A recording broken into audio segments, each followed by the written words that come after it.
Bom dia, meus irmãos, graça e paz de Cristo. Vamos dar continuidade hoje aos nossos estudos sobre o que é ser um cristão. Vamos abrir nossas Bíblias na primeira epístola do apóstolo João. E hoje nós iremos finalizar, então, que ser um cristão é ser um filho de Deus, tá? Amém? Vamos ler, meus irmãos.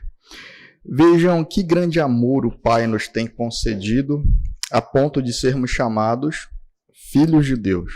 E, de fato, somos filhos de Deus. Por essa razão, o mundo não nos conhece, porque não o conheceu. Amados, agora somos filhos de Deus, mas ainda não se manifestou o que haveremos de ser. Sabemos que quando ele se manifestar, seremos semelhantes a ele, porque haveremos de vê-lo como ele é. E todo o que tem essa esperança, nele purifica a si mesmo, assim como ele é puro. Todo aquele que pratica o pecado também transgride a lei, porque o pecado é a transgressão da lei. E vocês sabem que ele se manifestou para tirar os pecados, e nele não existe pecado. Todo aquele que permanece nele não vive pecando. Todo aquele que vive pecando não o viu nem o conheceu. Filhinhos, não se deixem enganar por ninguém. Aquele que pratica a justiça é justo, assim como ele é justo. Aquele que pratica o pecado procede do diabo, porque o diabo vive pecando desde o princípio. Para isto se manifestou o Filho de Deus, para destruir as obras do diabo. Todo aquele que é nascido de Deus não vive na prática de pecado, porque nele permanece a semente divina. Esse não pode viver pecando, porque é nascido de Deus. Nisto são manifestos os filhos de Deus e os filhos do diabo. Todo aquele que não pratica a justiça não procede de Deus, e o mesmo vale para aquele que não ama o seu irmão. Vamos para o capítulo 5, meus irmãos. Versículo 1. Todo aquele que crê que Jesus é o Cristo é nascido de Deus, e quem ama aquele que o gerou, ama também o que dele é nascido. Nisto sabemos que amamos os filhos de Deus, quando amamos a Deus e praticamos os seus mandamentos. Porque este é o amor de Deus, que guardemos os seus mandamentos, e os seus mandamentos não são difíceis de guardar. Porque todo o que é nascido de Deus vence o mundo, e esta é a vitória que vence o mundo, a nossa fé. Quem é o que vence o mundo, senão aquele que crê que Jesus é o Filho de Deus? Vamos ao versículo de número 18, no capítulo 5 mesmo. Sabemos que todo aquele que é nascido de Deus não vive em pecado, porque quem é nascido de Deus guarda a si mesmo, e o maligno não pode tocar nele. Sabemos que somos de Deus e que o mundo inteiro jaz no maligno. Amém. Vamos ao Senhor em oração. Deus eterno e bendito, Pai Santo, graças nós te damos, Senhor, por estarmos diante da Tua palavra, Senhor, em mais um dia santo, Senhor, um dia que Tu reúne o Teu povo para poder aprender de Ti, Senhor Deus, ter o coração instruído na prática da verdade e da piedade, Senhor. Suplicamos que o Senhor continue nos ensinando sobre o caráter de um verdadeiro cristão, Senhor. E que o Senhor nos lembre que o propósito não é apenas que nós saibamos o que é ser um cristão, Senhor, mas que nós venhamos a praticar e a provar o nosso próprio coração. Portanto, nós imploramos a Ti, Senhor, grava essas verdades em nós de maneira que sejamos moldados por elas, Senhor. Guarda essa verdade no nosso coração, de maneira que o Espírito Santo, Senhor Deus, opere em nós e nos transforme de fé em fé e de glória em glória pela renovação do nosso entendimento. É o que nós te suplicamos em Cristo e te agradecemos. Amém, Senhor, e amém. Poder sentarmos, irmãos. Meus irmãos, nós tratamos acerca do que é ser um filho de Deus. Nós vimos o modo pelo qual o Senhor ele nos torna seus filhos. E qual é o modo? Qual é a doutrina? Adoção. Tá? A adoção é a doutrina que nos explica a maneira como o Senhor Ele nos tomou como seus filhos. Nós éramos filhos de Deus antes de sermos adotados pelo Senhor. Nós éramos filhos do diabo, da ira. Né? A gente até fala, né, meio tímido, mas é isso. É isso que a Escritura coloca. Da ira, nós éramos filhos da desobediência. Esses são os termos. E quando nós falamos sobre ser filhos, nós falamos sobre a natureza de alguém. Tá? Então, nós sabemos que quando o texto fala sobre ser filhos do diabo, Jesus explica isso para os fariseus. Ele diz, olha, vocês não têm por pai, eles vão tentando arriscar, né? Como nós vimos em Mateus. Ah, não, nosso pai é Abraão. Aí o Senhor fala, não, Abraão não. Vocês não praticam as mesmas obras que Abraão para ter Abraão por pai. E então eles ficam assim, o que ele quer dizer? Nós conhecemos o nosso pai, eles falam para Cristo. E Cristo fala, o pai de vocês é o diabo, porque vocês praticam a mesma obra dele, que é mentir e matar desde o princípio. E isso está relacionado, o diabo mata por meio da mentira. Tá? Então, quando nós vamos falar sobre ser filhos de Deus, nós vemos que o Senhor então nos retira e nos transforma desse estado caído de rebeldia, desobediência, pecado, e então nos adota em Cristo Jesus. Cristo é o fundamento da nossa adoção. Em Hebreus capítulo 2 diz que ele veio à terra e tomou carne e sangue para socorrer os seus irmãos. É isso que Hebreus diz. Portanto, Cristo ele é nosso irmão e nós somos co-herdeiros com Cristo. De forma que nós somos filhos no Filho. Nós somos filhos no Filho. E João aqui, ele diz que nós somos filhos de criação, irmãos. Hã? Não? Nós somos filhos de verdade. Tá? A adoção, ela não nos coloca como filhos de criação de Deus ou filhos de segunda classe. O texto diz que nós somos filhos de Deus genuinamente. Né? Portanto, o Senhor nos mostra que o fato de Ele nos adotar e nos tornar seus filhos não é uma coisa meramente figurada. Ele nos confere todos os direitos do próprio Filho, em termos de coerência. Nós somos co-herdeiros com Cristo. E João diz, e de fato, nós somos filhos de Deus. E aí nós temos aqui uma comparação maravilhosa. Assim como Jesus herda o trono de Davi de José, que não era seu pai, seu genitor, no sentido carnal, mas era o seu pai por adoção, assim também nós herdamos o trono de Cristo por meio da adoção em Cristo, por meio da adoção de Deus em Cristo. Nós, então, somos co-herdeiros com o Senhor Jesus Cristo. Feito esse apanhado, nós vemos que o Senhor, então, como Pai, nos protege, nos provê e nos disciplina.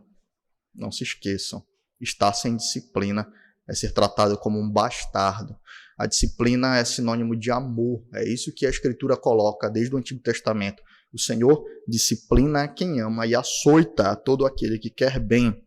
A palavra açoite é o castigo físico, né? Não é figurado.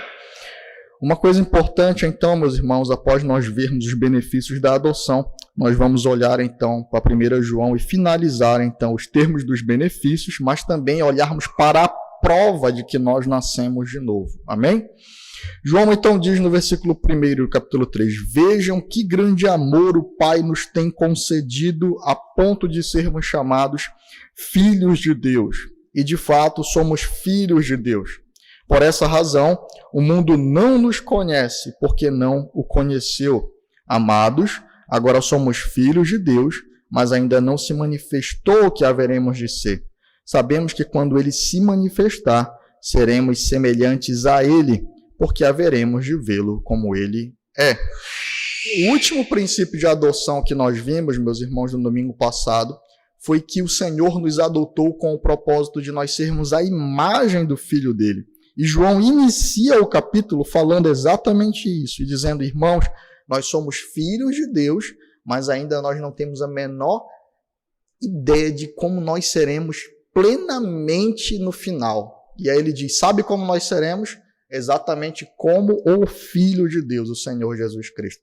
Quando ele se manifestar, nós então teremos uma ideia da plenitude do que nós haveremos de ser.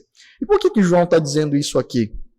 Porque ele quer mostrar para nós que essa transformação já iniciou, irmãos. Nós já estamos sendo feitos à imagem e semelhança do nosso Senhor Jesus Cristo. Nós já estamos sendo moldados pelo Espírito ao Senhor Jesus Cristo. Significa que a obra de santificação e de amoldamento e de aperfeiçoamento do nosso caráter começou já. E João diz que ela é progressiva, de maneira que quando ele se manifestar, então nós estaremos plenamente glorificados ali com o Senhor. E João diz isso porque ele diz no versículo 3, todo que tem essa esperança nele purifica a si mesmo como ele é puro. Todo aquele que pratica o pecado também transgride a lei, porque o pecado é a transgressão da lei. E vocês sabem que ele se manifestou para tirar os pecados, e nele não existe pecado. Todo aquele que permanece nele não vive pecando. Todo aquele que vive pecando não viu nem o conheceu. Filhinhos, não se deixem enganar, porque aquele que pratica a justiça é justo, assim como ele é justo. Aquele que pratica o pecado procede do diabo, porque o diabo vive pecando desde o princípio. Para isto se manifestou o Filho de Deus, para destruir as obras do diabo. Todo aquele que é nascido de Deus não vive na prática de pecado, porque nele permanece a semente divina, e esse não pode viver pecando, porque é nascido de Deus. E nisto são manifestos os filhos de Deus e os filhos do diabo. Todo aquele que não pratica a justiça não procede de Deus, e o mesmo vale para aquele que não ama o seu irmão. Observe então que, após explicar que nós seremos como Cristo é, e que aquele que tem essa esperança purifica a si mesmo, João passa a justificar. Ele diz, olha, aquele que tem essa esperança de ser como Cristo no final, ele já está se purificando a si mesmo, ele está buscando santidade, santificação. Ele não quebra a lei. Transgressão da lei é uma prática de Satanás e não de Cristo. E então o Senhor começa a explicar qual é a natureza de Satanás e qual é a natureza de Cristo a quem nós estamos sendo feitos semelhantes. Os irmãos conseguem perceber? Portanto, uma prova de que nós nascemos de novo, que nós somos filhos de Deus, é que nós caminhamos como o Senhor Jesus Cristo. Não ainda de maneira perfeita, porque ele ainda não se manifestou na glória, nós não chegamos ao final de todas as coisas, mas já agora, irmãos, nós caminhamos de maneira que de fé em fé o nosso coração está sendo purificado.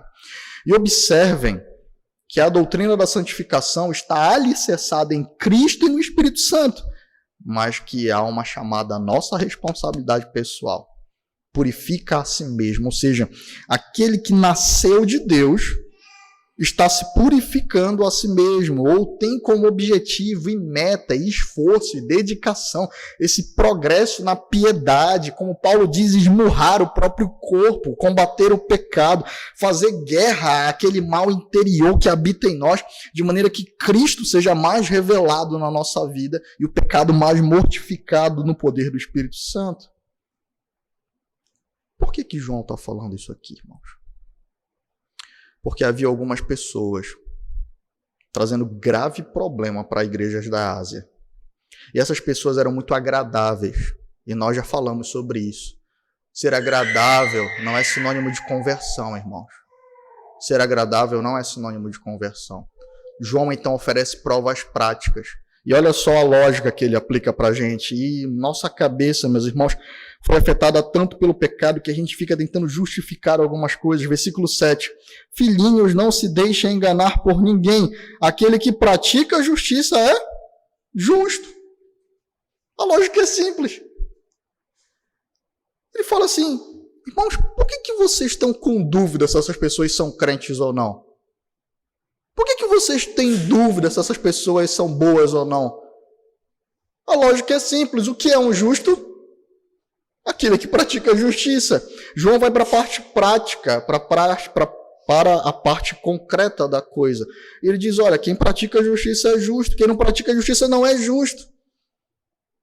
E ele tem que falar isso para os crentes, irmãos, porque às vezes a gente fica burilando e tentando justificar a conversão de alguém que não pratica a justiça, por uma espécie de temor de apresentar que as provas contra aquela pessoa são muito mais evidentes do que as provas a favor dela. Portanto, João é claro, aquele que pratica a justiça é justo, e nós devemos provar o nosso coração e devemos provar aqueles que estão ao nosso redor se existe prática de justiça nos seus lábios, nas suas mãos, nos seus pés, se a sua vida reflete a vida de Cristo em torno da prática da justiça. E aí ele é claro, ele vai ainda mais claro, se essa pessoa não é justa, ela é injusta, então ela não procede de Cristo, mas procede do diabo. Então, a primeira prova de que, de fato, nós fomos adotados e estamos em Cristo é exatamente praticar a justiça. E essa prática exige esforço. Essa prática é uma purificação constante e diária. Não é ausência de pecado, mas não é viver pecando. Não é caminhar em uma prática de perversidade. O Espírito Santo, ele molda o nosso coração, ele acusa os nossos pecados e nos leva a abandonar. De forma que o crente vai lutar contra pecados. Entenda isso. Nós vamos identificar e lutar contra os nossos pecados. Mas a promessa que nós temos é que nós vamos progredir na fé, irmãos. E de que nós iremos vencer o pecado. Observem o que o texto diz, versículo 8. Aquele que pratica o pecado procede do diabo, porque o diabo vive pecando desde o princípio. Para isto se manifestou o Filho de Deus, para destruir as obras do diabo. Portanto, Cristo garante que nós iremos vencer na nossa luta contra o pecado e na nossa luta contra Satanás. E esse é mais um dos benefícios da adoção, a nossa vitória final no Senhor Jesus Cristo. Amém? Mas a prova prática e concreta é: nós praticamos a justiça? Nós caminhamos de maneira a mortificar o pecado? Essa luta existe na sua vida? Ou não? Você justifica os seus pecados. Você pratica o mal e justifica o mal. E joga a culpa no outro, e joga a culpa em alguém, joga a culpa no universo, e justifica pelas circunstâncias. Ah, mas a circunstância era favorável. A ocasião faz o ladrão, irmãos? Precisamos tomar cuidado com esse tipo de fraseado em nosso meio, porque mesmo que ele não seja dito com a boca, às vezes ele é dito com os atos, irmãos. Portanto, aquele que pratica a justiça é justo, e uma das provas de nascer de novo é que nós temos a natureza de Deus, e a natureza do Senhor é pura. A natureza do Senhor é pura. João finaliza dizendo que aquele que nasceu de novo pratica a justiça, mas também ele ama o seu irmão. Versículo 10. Nisto são manifestos os filhos de Deus e os filhos do diabo. Todo aquele que não pratica a justiça não procede de Deus, e o mesmo vale para aquele que não ama ao seu irmão. Nós temos tratado aqui sobre o que significa esse termo amor dentro da Escritura. E nós já vimos que amor é algo puramente sentimental, não é? Não. Alguém lembra o que eu falei sobre o amor, o conceito de amor na Escritura? De maneira objetiva, claro. É serviço. É serviço. Como é que você serve? É uma pergunta importante, não é? Afinal de contas, pode ficar muito abstrato as coisas aqui. Mas glória a Deus que o Senhor não nos deixa nessa dúvida. Vamos ao capítulo 5.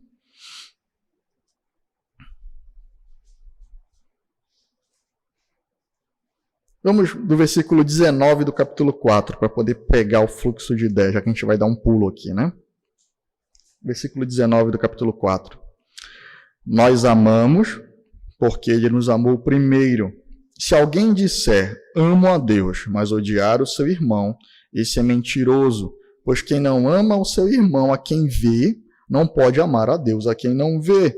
E o mandamento que dele temos é este: quem ama a Deus, que ame também o seu irmão. Agora observem a resposta de João. Todo aquele que crê que Jesus é o Cristo é nascido de Deus, e quem ama aquele que o gerou, ama também o que dele é nascido. Versículo 2. Nisto sabemos que amamos os filhos de Deus. Como, João? Quando amamos a Deus e praticamos os seus mandamentos. Porque este é o amor de Deus, que guardemos os seus mandamentos, e os seus mandamentos não são difíceis de guardar. Está aqui a resposta para vocês, de forma direta. O que é o amor de Deus? É que nós guardemos os seus mandamentos. E algumas podem pensar, mas qual a ligação entre isso e o amor ao irmão? É simples.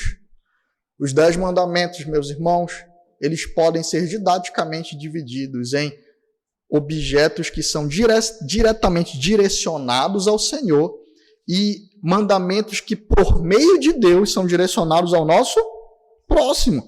Abra lá em Êxodo, no capítulo 20.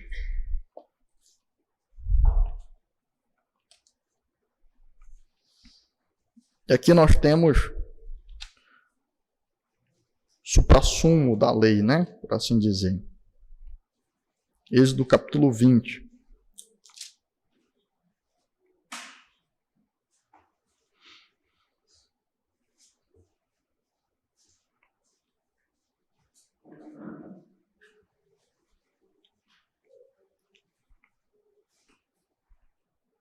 Amém? Então Deus falou todas essas palavras. Eu sou o Senhor, seu Deus, que o tirei da terra do Egito, da casa da servidão. Não tenha outros deuses diante de mim. Não faça para você imagem de escultura, nem semelhança alguma do que há em cima no céu, nem embaixo na terra, nem nas águas debaixo da terra. Não adore essas coisas, nem preste culto a elas, porque eu, Senhor, seu Deus, sou Deus zeloso, que visito a iniquidade dos pais nos filhos até a 3ª e 4ª geração daqueles que me odeiam, mas faço misericórdia até 1000 gerações daqueles que me amam e guardam os meus mandamentos. Não tome o nome do Senhor, seu Deus, em vão, porque o Senhor não terá por inocente o que tomar o seu nome em vão. Lembre-se do dia de sábado para o santificar. 6 dias você trabalhará e fará toda a sua obra, mas o 7º dia é o sábado, dedicado ao Senhor, seu Deus. Não faça nenhum trabalho nesse dia, nem você, nem o seu filho, nem a sua filha, nem o seu servo, nem a sua serva, nem o seu animal, nem o estrangeiro das suas portas para dentro, porque em 6 dias o Senhor fez os céus e a terra, o mar e tudo o que neles há, e ao 7º dia descansou. Por isso o Senhor abençoou o dia de sábado e o santificou. Honre o seu pai e a sua mãe, para que você tenha uma longa vida na terra que o Senhor, seu Deus, lhe dá. Não mate, não cometa adultério, não furte, não dê falso testemunho contra o seu próximo, não cobice a casa do seu próximo, não cobice a mulher do seu próximo, nem o seu servo, nem a sua serva, nem o seu boi, nem o seu jumento, nem coisa alguma que pertença ao seu próximo. Observe que os mandamentos iniciam: não tenha outros deuses diante de mim, não faça imagens de escultura, não tome o nome do Senhor, seu Deus, em vão, guarde o dia de sábado para o Senhor. E a partir do 5º mandamento, nós vemos mandamentos em direção ao próximo.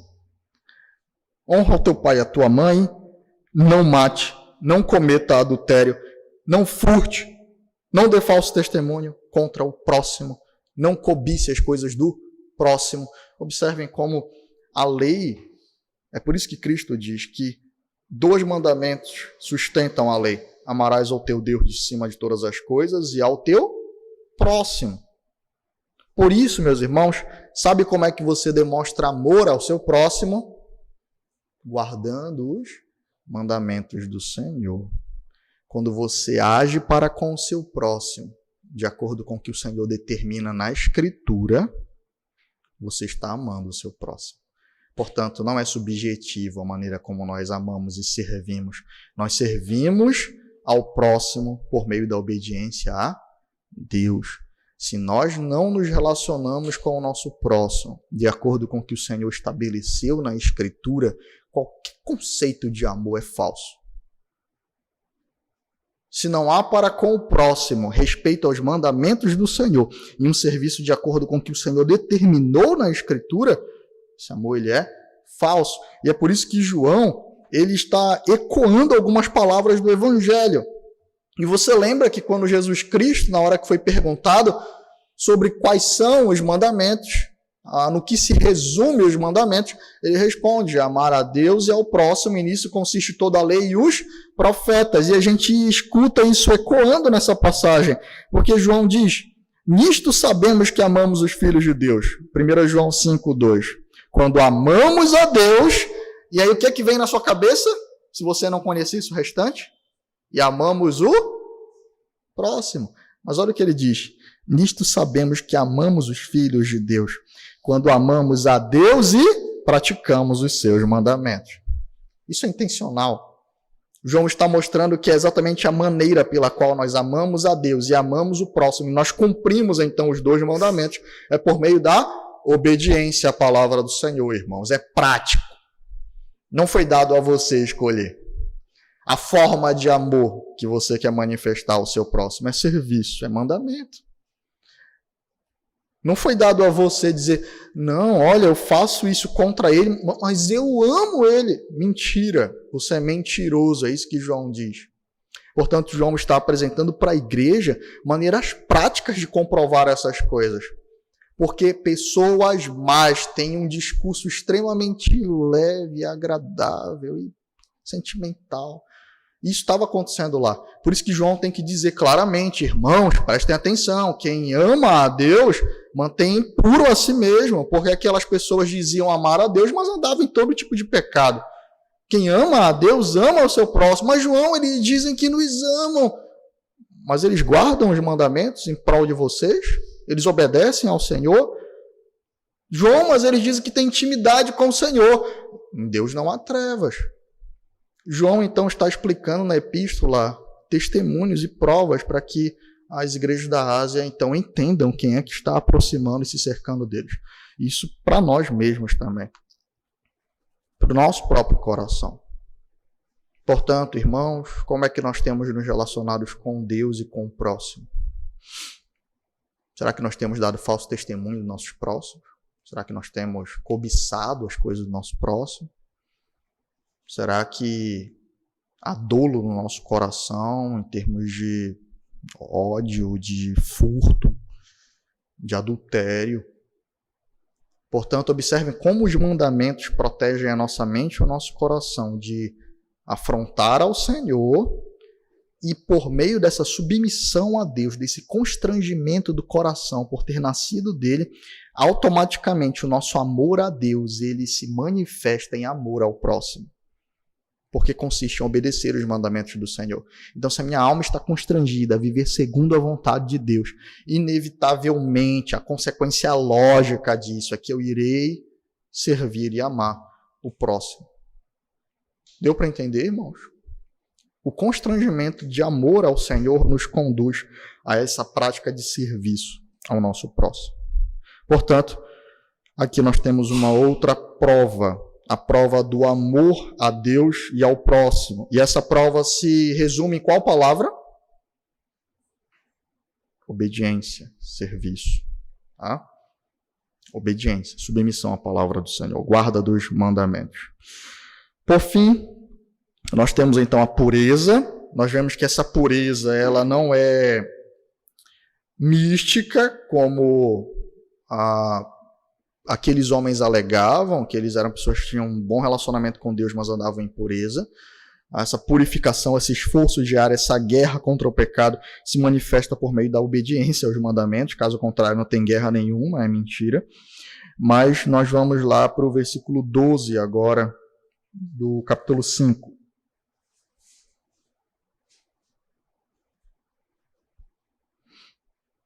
Sabemos que todo aquele que é nascido de Deus não vive em pecado, porque quem é nascido de Deus guarda a si mesmo, o maligno não pode tocar nele. Sabemos que somos de Deus e que o mundo inteiro jaz no maligno. Então nós vimos duas provas, meus irmãos, e eu vou finalizar apresentando uma prova-benefício. Uma prova-benefício. Observem que João diz, sabemos que todo aquele que é nascido de Deus não vive em pecado, porque quem é nascido de Deus guarda a si mesmo e o maligno não pode tocar nele. Ele fala que aquele que é nascido de Deus, ele não apostatará. Aquele que é nascido de Deus não apostatará. O maligno não lhe toca. Mas a maneira como João ele utiliza as palavras aqui, tem um sentido muito belo. Ele diz assim, aquele que é nascido de Deus, guarda a si mesmo. É alguém que está em constante vigilância. E o maligno não lhe toca. Qual é o fundamento do maligno não tocar? Você guardar a si mesmo? Ser nascido de Deus. Então, nós temos aí que o fundamento de nós termos nascido do Senhor garante que o Senhor não abandona os seus filhos, irmãos. Portanto, o santo perseverará até o fim. Não porque ele é bom, mas porque ele recebeu uma nova natureza, uma natureza de Cristo. E Cristo é aquele que pastoreia e cuida e guarda o seu povo. E a prática da vida do crente é que o crente guarda a si mesmo, ou protege a si mesmo, ele está vigilante, mas por causa do seu novo nascimento. Portanto, a perseverança dos santos, ao contrário do que alguns acusam a gente, não é que nós somos muito bons depois que nós nascemos e por isso, então, nós vamos manter a nossa perseverança até o fim. Não, diz que porque nós recebemos uma nova natureza, uma natureza que procede de Deus, uma paternidade ativa, um pastoreio ativo de Cristo, ele irá nos proteger e o maligno não irá nos tocar. E em submissão e gratidão a isso, nós responderemos a essa proteção, essa guarda, esse cuidado do Senhor, de maneira a guardar a nós mesmos e evitar o pecado. Porque, versículo 19, sabemos que somos de Deus e que o mundo inteiro está morto, jaz no maligno. Nós somos de Deus. Portanto, a pureza, a prática da piedade. Nós vemos que a prática da piedade não é subjetiva, não é que você que inventa uma lista de regras ou então personalizadas. Nós estamos em uma época de coisas muito personalizadas, tudo meio personalizado. Hoje você personaliza seu tênis, antigamente não, né? Você chegava lá e qual era o que tinha para ir para a aula? Era o quichute, né? Não sei se aqui era também, né? Então, era padrão. Tinha quichute cor-de-rosa, quichute azul, não tinha, né? Era preto. Hoje não, você personaliza tudo. Até o seu quichute, brincadeira, eu não sei se tem, tá bom? Mas observem que nós estamos em uma sociedade da exaltação do indivíduo. E o mundo vai caminhar para isso. Você personaliza tudo. E aquilo que não é personalizado segundo o seu querer, você descarta e lança fora. Não funciona assim com a fé. Fé consiste em submissão. E submissão não é fazer o que eu quero, o que eu estou afim ou o que eu consigo. É fazer aquilo que eu não quero, o que eu não estou afim. E o Senhor promete que Ele capacitará a fazer aquilo. Portanto, submissão é se colocar sob a vontade de alguém. É se colocar sobre o querer. E o crente se coloca sobre a submissão do Senhor e a sua palavra e os seus mandamentos. É isso que João está dizendo. Portanto, a gente não inventa a nossa espiritualidade, irmãos. Nós não definimos o que são os mandamentos, o que é a santidade, o que é a piedade. Isso é dado para nós. Esse é o padrão. E aí nós olhamos se nós estamos adequados ou não. Personalização, meus irmãos, da fé. Estamos em uma sociedade que deseja isso. E quando algum ambiente, alguma pessoa não se amolda ao meu querer, simplesmente eu rompo e a aliança parou a não ter significado nenhum. Isso em tudo. Meu trabalho, meu casamento. Você sabe qual é a alegação mais comum para divórcio hoje em dia? Incompatibilidade de gênios. Né? Que é uma grande hipocrisia de dizer, olha, ele não faz o que eu quero. Eu quero uma coisa, ele quer outra, então nós temos incompatibilidade de gênios. Né? Palavra asséptica, mentirosa, hipócrita. Isso vale para o meu trabalho, isso vale para o meu casamento, isso vale para a minha igreja. Por isso nós não temos pessoas mais fiéis e os relacionamentos são, usando uma palavra sociológica, fluidos, líquidos, sem constância. Porque as pessoas têm a exaltação do ego. Mas João diz, não. Este é o amor, que amamos a Deus e praticamos os seus mandamentos. E assim o nosso coração vai sendo aperfeiçoado e nós testemunhamos que nós nascemos de Deus. Amém, irmãos? Pureza, submissão, obediência ao Senhor e nós temos o benefício da perseverança. O crente é alguém que persevera porque foi nascido de Deus. Quão grandes dádivas, meus irmãos, e é por isso que quando você volta para o capítulo 3, você começa a entender por que João começou o capítulo 3 com essa expressão. Vejam que grande amor o Pai nos tem concedido, a ponto de sermos chamados filhos de Deus. Esse tópico da adoção, dos seus benefícios, das suas provas, é um tópico extremamente extenso e muito belo de estudar, irmãos. Creio que teremos uma oportunidade mais específica de tratar sobre as doutrinas da salvação e desenvolvermos mais eles.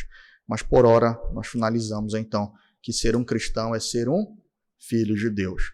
Isso consiste em obrigações, porque um filho se submete e vive segundo o querer do seu pai, mas isso também consiste em benefícios. O Senhor, por nos tomar como pai, cuida de nós, nos provê, nos protege, nos guarda.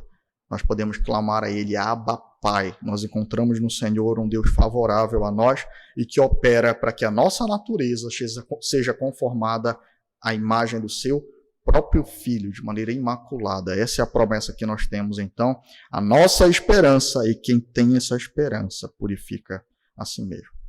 Vamos ao Senhor em oração. Senhor Deus, Pai amado e bendito, Deus Santo, graças nós te damos, Senhor, porque Tu nos adotaste em Cristo Jesus, Senhor. Graças nós te damos, Senhor, pela Tua bondade, Senhor Deus, pela Tua paternidade, Senhor, se de fato estamos em Ti. Ó Senhor, leva a nossa mente e o nosso coração a entender que aquele que procede de Ti está sendo moldado à imagem do Teu Filho, Senhor. E o que o Teu Filho respondia é: a minha comida e a minha bebida é fazer a vontade do Pai. Nós temos em Cristo um exemplo perfeito de submissão, ó Deus, à Tua paternidade, ao relacionamento entre Pai e Filho. Portanto, olhando para a maneira como Ele se relacionou com a Tua vontade, com a Tua palavra, ó Pai, nós vemos, Senhor Deus, aquilo que nós devemos imitar e aquilo que nós haveremos de ser também, Senhor Deus, pela contemplação do Filho. Que, portanto, Senhor Deus, nós fujamos, Senhor, de querer inventar, Senhor Deus, uma religião falsa que não experimenta dos Teus benefícios, da Tua paternidade, da confirmação da Tua palavra, Senhor. Tudo isso é inútil. Por isso, no final dos tempos, haverão tanto dizendo, Senhor Deus, Senhor, Senhor, nós não expulsamos demônios em Teu nome, e o Teu Filho respondendo, não conheço vocês, eu não tenho parte com vocês, porque não havia submissão, Senhor. Havia o nome de Cristo na boca, Senhor Deus, mas não no coração. Havia o nome de Cristo, Senhor Deus, nos lábios, nas redes sociais, no adesivo do carro, mas não havia, Senhor Deus, inscrito no coração. Livra-nos disso, Senhor. Livra-nos de nós conseguirmos elaborar uma maquiagem tão perfeita à nossa fé, Senhor, que nunca será perfeita, mas de maneira a nos enganar e enganar aos outros como se pudesse enganar a Ti. Livra-nos disso, Senhor. Livra-nos. Nós possamos analisar o nosso coração à luz da Tua palavra e assim viver para a glória e honra do Teu nome. É o que nós pedimos em Cristo e te agradecemos, Senhor. Amém.